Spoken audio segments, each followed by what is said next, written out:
Earth in 2234 was unrecognizable from the planet it once was. Cities floated in the sky, oceans shimmered with energy-harvesting grids, and the stars above were dotted with the trails of intergalactic travelers. Among the many alien races that frequented Earth were the Zaltraxians, a tall, gangly species with translucent, iridescent skin and glowing amber eyes. They were known across the galaxy for their cruel sense of humor, often at the expense of others. To them, Earthlings were primitive, amusingly fragile, and ripe for ridicule. Eliza Saunders, an 11-year-old girl with a mop of curly red hair and a curious streak as wide as the sky, didn't care much about aliens. She cared about her pet cat, Lila, her collection of vintage comic books, and her dream of one day becoming a starship pilot. That day, however, her world would shift dramatically. The annual Intergalactic Expo, was being held in New Chicago, and the city was alive with lights and laughter. Humans and aliens mingled, trading goods, ideas, and stories. Eliza had begged her parents to let her explore the expo alone, promising she'd stick to the safe zones. Clutching a holographic map in one hand and a cello in the other, she wandered through the exhibits, marveling at the towering robots, living sculptures, and food stalls serving dishes from across the stars. Near the central plaza, a crowd had gathered around the Zaltraxians, who were demonstrating their latest invention, a levitating sphere capable of producing realistic holographic simulations. The Zaltraxian leader, a particularly sardonic figure named Vorix, was reveling in the attention. And now, Vorix announced in a voice that crackled like static, a demonstration of its practical applications. Spotting Eliza near the edge of the crowd, Vorix grinned wickedly. With a flick of his spindly fingers, the sphere projected a hologram of a giant insect, which lunged toward her. Startled, Eliza stumbled back, dropping her cello. The crowd roared with laughter, and Vorix beamed with pride at his humor. But the hologram had an unintended side effect. The sphere, overloaded by the crowd's reactions, short-circuited. A burst of energy lashed out, striking Eliza in the leg. She crumpled to the ground with a cry of pain. The mockery chaos erupted. Humans in the crowd demanded help, but the Zaltraxians found the situation amusing. Primitive beings, Vorix sneered. They cannot handle even the smallest shock. Eliza's parents rushed to her side, but Vorix waved them off. She is fine. Look, barely singed. I've seen seedlings take worse heat from their sons. Enraged, the humans called for accountability, but the Zaltraxians, with their arrogant disdain, refused to apologize. Instead, they devised a cruel plan. Let us put the fragile child to a true test of strength, Vorix declared with a laugh. A sacrifice to the great Draxus. Perhaps the dragon will find her amusing. Before anyone could stop them, the Zaltraxians activated a portal, pulling Eliza from her parents' grasp. Her screams echoed as she vanished into the swirling vortex. The dragon's maw.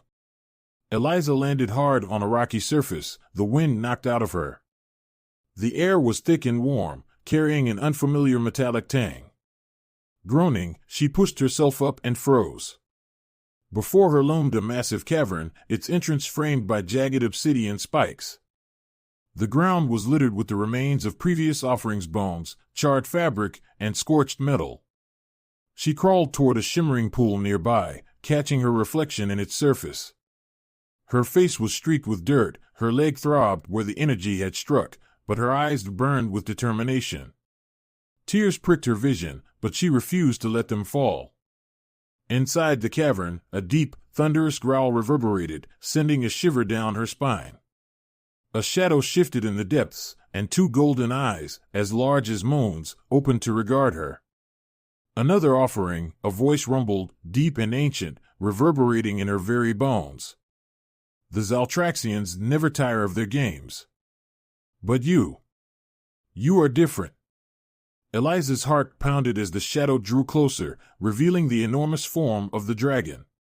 Its scales shimmered like liquid fire, and its breath carried the scent of molten rock. "Why do you tremble, little star child?" the dragon asked. Its voice was not cruel but curious, almost gentle. Eliza swallowed hard, her fear giving way to anger. "I didn't ask to be here," she said, her voice trembling. "They threw me here because they thought it was funny." The dragon tilted its massive head, considering her words. "Funny," it repeated, its tone laced with disdain. "They mock what they cannot comprehend.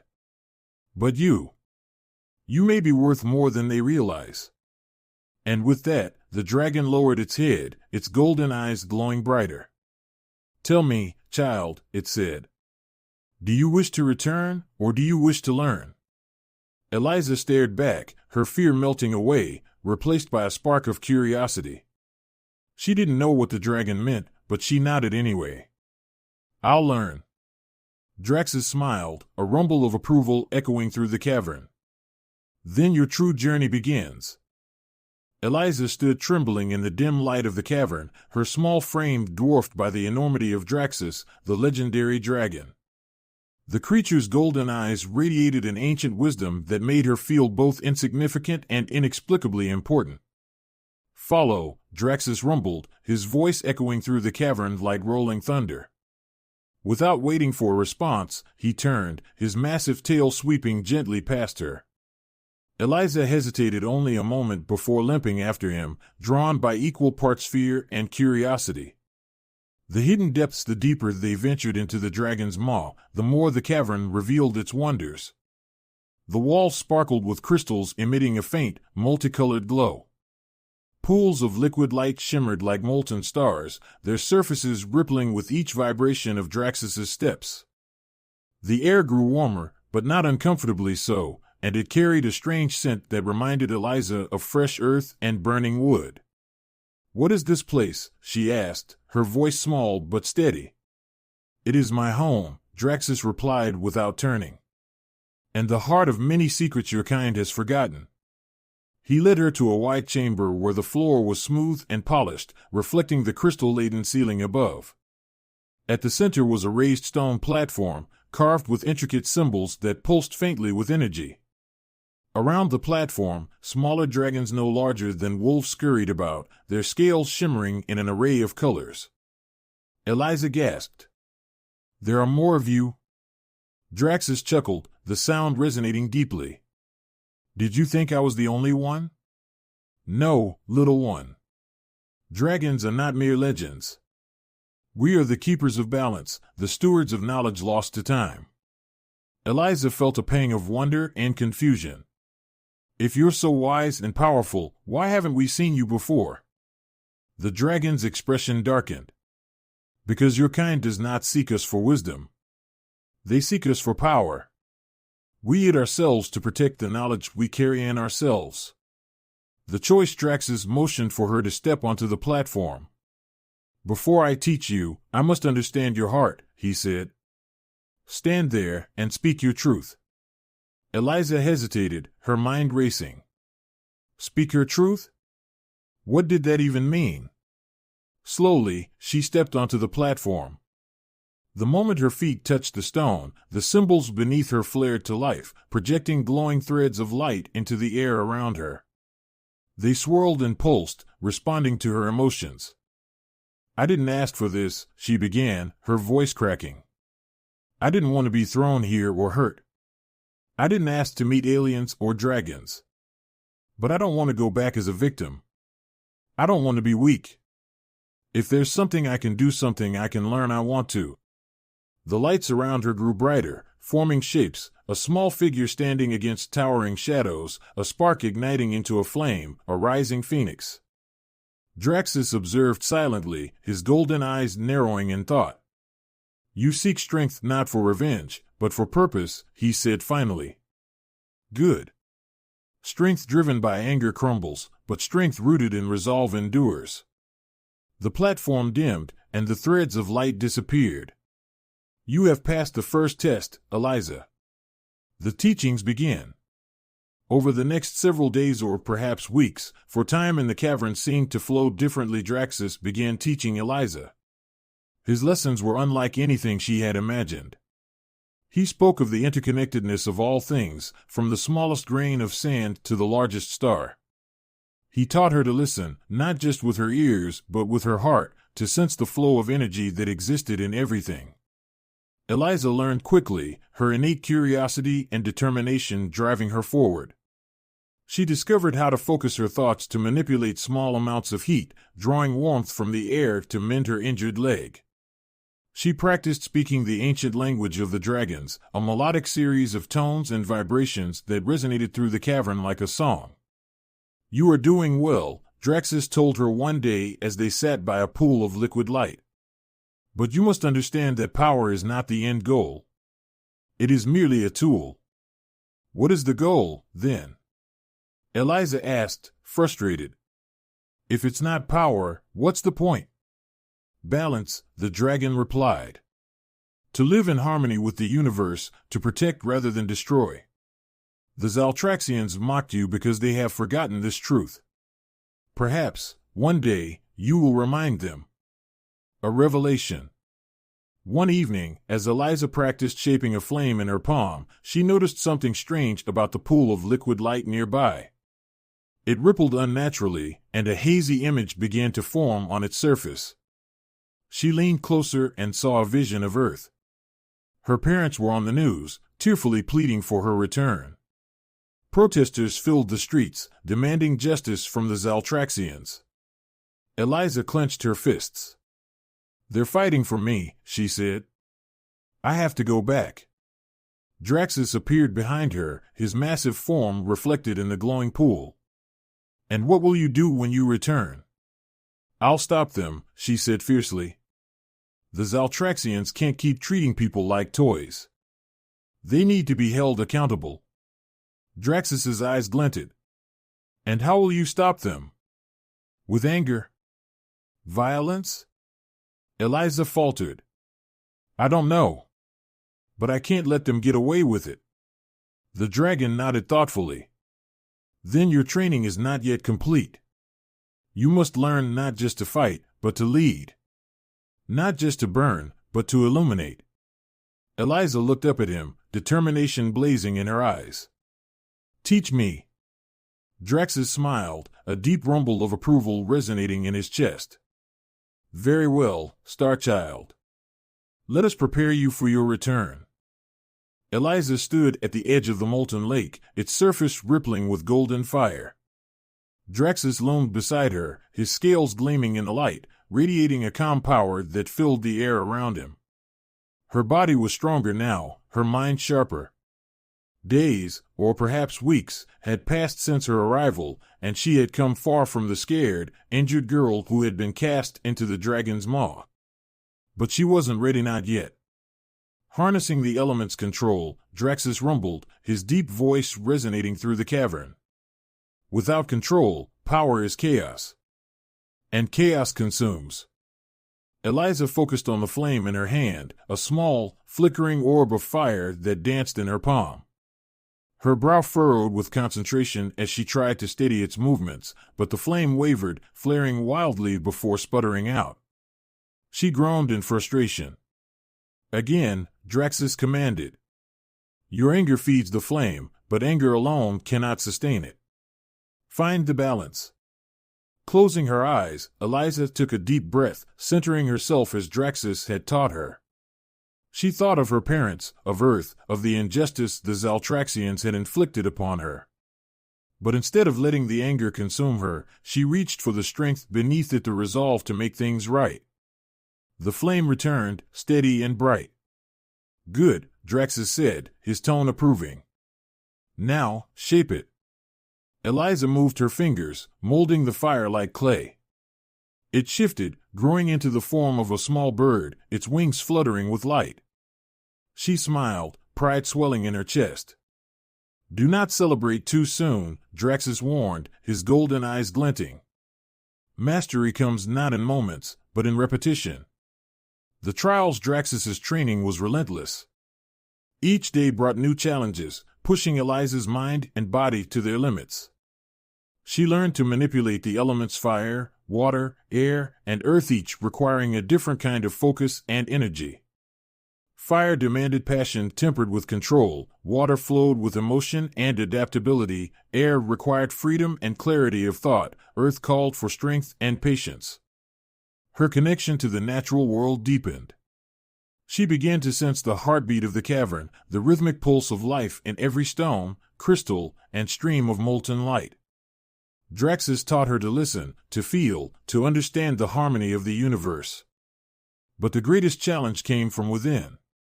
Facing herself one day, Draxus led Eliza to a hidden chamber deep within the cavern. The walls were smooth and reflective, like polished obsidian. In the center of the chamber stood a pool of liquid light, its surface perfectly still. "This is the mirror of truth," Draxus said.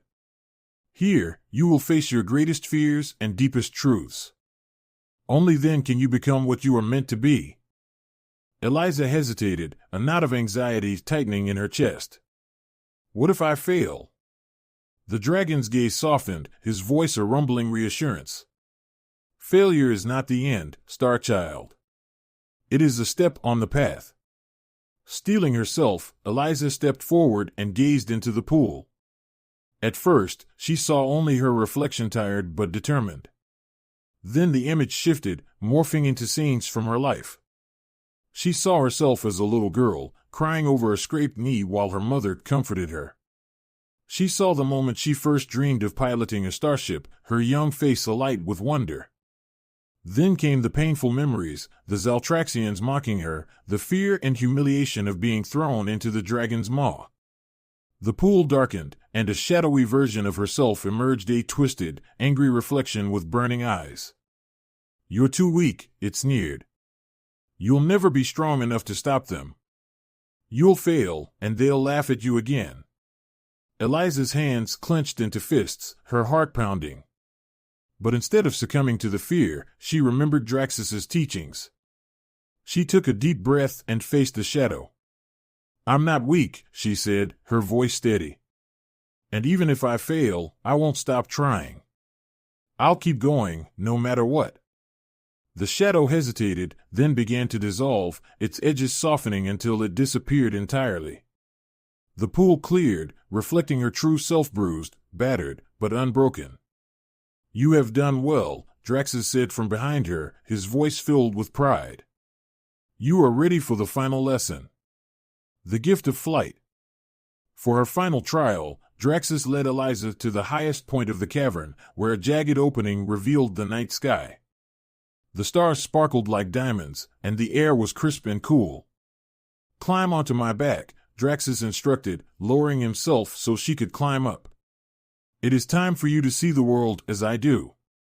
Eliza hesitated, her heart racing with a mix of excitement and fear. Then she climbed onto the dragon's massive back, gripping the ridges of his scales.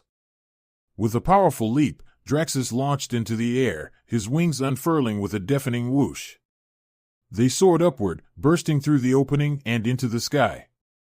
Eliza gasped, the wind whipping through her hair as they climbed higher and higher. The world stretched out below them, vast and beautiful. The stars seemed closer now, almost within reach. Draxus flew in graceful arcs, his movements as fluid as the currents of the ocean. "Remember this feeling," he said. "The freedom, the perspective. This is what you fight for, not just for yourself, but for all who cannot fly." As they descended back into the cavern, Eliza felt a sense of purpose solidify within her. She was no longer the frightened girl who had been thrown into the dragon's maw. She was something more, something stronger. She was ready to face the Zaltraxians. The time had come. Eliza stood at the mouth of the dragon's maw, her hand resting gently on the shimmering scales of Draxus.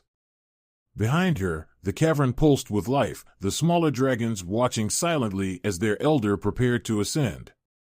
Eliza wore a simple tunic, woven from the shimmering threads of the cavern's crystals, and a determined look etched her young face. Her eyes burned with a quiet resolve, a fire that reflected the transformation she had undergone. "You are ready, Star Child," Draxus rumbled, his golden eyes locking with hers. "But remember, power is not your weapon, it is your voice, your presence, your heart." Eliza nodded. She had learned much under Draxus's guidance, but this final test would require more than her strength and knowledge. It would require courage, wisdom, and the ability to turn conflict into understanding. With a single powerful leap, Draxus took to the skies, his wings unfurling majestically as Eliza clung to his back. The wind roared around them as they ascended, breaking through the planet's atmosphere and into the vast expanse of space. The return to Earth loomed ahead, its blue-green surface shimmering like a jewel against the darkness of space. As they descended, news of a dragon's approach spread rapidly across the globe. By the time they landed in the center of New Chicago's Intergalactic Expo, a massive crowd had gathered. Cameras hovered in the air, broadcasting the event to every corner of the planet and beyond. The Zaltraxians were there, their leader Vorax standing smugly at the forefront, surrounded by his entourage. His amber eyes narrowed as he spotted Eliza atop Draxus. Well, Vorax sneered. The child returns. And with a pet, no less. Eliza slid off Draxus's back, her feet landing firmly on the ground. She stepped forward, her small figure dwarfed by the towering Zaltraxians and the dragon behind her. But her voice, when she spoke, was steady and clear. "I'm not here for your games, Vorax," she said. "I'm here to stop you." The crowd fell silent. Even the Zaltraxians seemed taken aback by her boldness. The confrontation, Vorax chuckled, though there was an edge of uncertainty in his voice. "Stop us? And how does a mere child propose to do that?" Eliza stepped closer, her eyes locked on his. "You mock us because you think it makes you strong. But strength isn't cruelty. It's compassion. It's understanding. And you've forgotten that." Draxus growled softly behind her, the sound resonating through the plaza like distant thunder. The Zaltraxians shifted uneasily, their usual arrogance faltering under the dragon's golden gaze. "You call yourselves advanced," Eliza continued, her voice rising. "But you behave like children who don't know the difference between right and wrong. Earth isn't your playground, and we're not your toys. You owe us an apology and a promise to treat all sentient beings with respect." The crowd erupted in murmurs, humans and aliens alike watching with bated breath. Vorax opened his mouth to retort, but Draxus stepped forward, his massive form casting a shadow over the Zaltraxian leader. "You have much to learn, Vorax," the dragon said, his telepathic voice booming in the minds of all present. "This child has shown more wisdom and courage than you, a leader of your people. If you cannot see the strength and humility, then you are unworthy of the power you wield." Vorax faltered, his amber eyes darting between Eliza and Draxus. The weight of the moment, the dragon's presence, and the stares of the crowd pressed down on him. Finally, he bowed his head, his arrogance giving way to grudging respect. "I apologize," Vorax said, his voice low and strained. "It was not our intention to cause harm." Eliza nodded, her expression calm but resolute. "Then prove it. Change the way you treat others. Show the galaxy that the Zaltraxians can lead with honor, not mockery." The turning point. The Zaltraxians agreed to a formal treaty, pledging to respect Earth's sovereignty and to cease their cruel traditions. Draxus, satisfied with the outcome, declared that the dragons would remain hidden but would watch over Earth and its allies, ready to intervene if needed. As the Zaltraxians departed, the crowd erupted into cheers. Eliza, though exhausted, felt a swell of pride. She had done what she thought impossible. She had stood against injustice and won.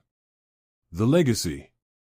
In the days that followed, Eliza became a symbol of hope and resilience.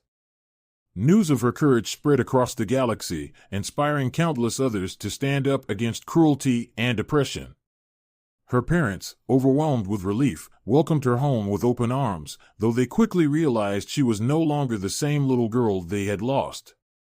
She was stronger, wiser, and ready to take on the universe. As for Draxus, he returned to the dragon's maw, leaving Eliza with a parting gift, a small, shimmering scale that pulsed with warmth and light. "A reminder," he said, "of what you have learned and the bond we share. Eliza kept the scale close, knowing it was more than just a token. It was a symbol of her journey and the lessons she would carry with her forever.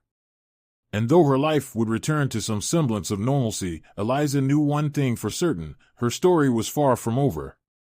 The stars were calling, and she was ready to answer.